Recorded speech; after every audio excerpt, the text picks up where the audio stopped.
कधी असं होतं का की सगळं बाहेरून ठीक दिसतं पण आतून मन काही शांत बसत नाही? एक विचार संपतो आणि लगेच दुसरा सुरू होतो. रात्री झोपायचं ठरवलं तरी मन झोपत नाही. जर तुम्ही हे अनुभवत असाल तर थोडा वेळ इथेच थांबा. हा क्षण फक्त तुमच्यासाठी आहे. नमस्कार, मी सोनाली आणि तुम्ही पाहत आहात हील विथ सोनाली.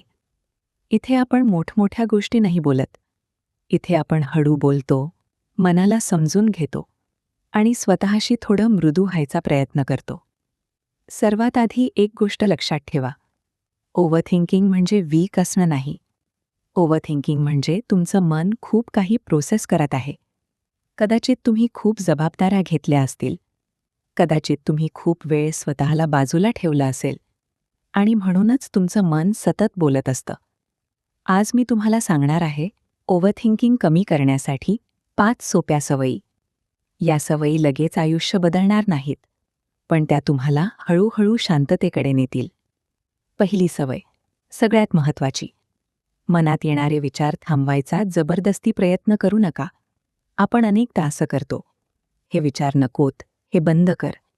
पण जितकं थांबवायचा प्रयत्न करतो, तितके विचार वाढतात. त्याऐवजी फक्त एवढंच म्हणा, ठीक आहे, विचार येत आहेत. ना लढा, ना पळा. फक्त स्वीकारा.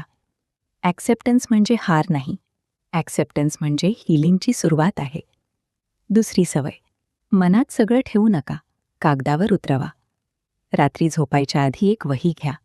कोणी वाचणार नाही, कोणी जज करणार नाही. फक्त तुम्ही आणि तुमचे विचार. जे काही मनात आहे ते लिहा. छान शब्दांची गरज नाही, फक्त खरं लिहा. मन हलकं होतं आणि हळूहळू विचारांची गर्दी कमी होते. तिसरी सवय, श्वास. आपण खूप गोष्टी कंट्रोल करू शकत नाही, पण श्वासावर लक्ष देणं आपल्या हातात असतं. आता जसं ऐकताय तसं एक खोल श्वास घ्या. थोडा थांबा आणि हळूच सोडा. फक्त 2 मिनिटं. इतकंच. हे छोटंसं काम मनाला सांगतं, आता धोका नाही, आता सुरक्षित आहे. चौथी सवय, मोबाईलपासून थोडा विराम. आपण सतत स्क्रीन बघतो. डोळे थकतात, मन थकते आणि तरीही आपण स्क्रोल करत राहतो. झोपण्याआधी किमान 30 मिनिटं मोबाईल बाजूला ठेवा. सुरुवातीला अवघड जाईल, पण काही दिवसांनी तुमचं मन तुम्हाला धन्यवाद देईल. पाचवी सवय, सगळ्यात महत्त्वाची. स्वतःशी बोलण्याची पद्धत बदला. आपण इतरांशी खूप समजूतदार असतो, पण स्वतःशी फार कठोर. स्वतःला दोष देतो, स्वतःला कमी लेखतो. आजपासून स्वतःशी हळू बोला.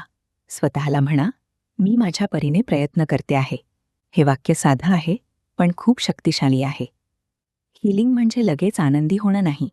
हीलिंग म्हणजे रोज थोडं थोडं बरे होणं. कधी पुढे, कधी मागे, पण तरीही चालू ठेवणं.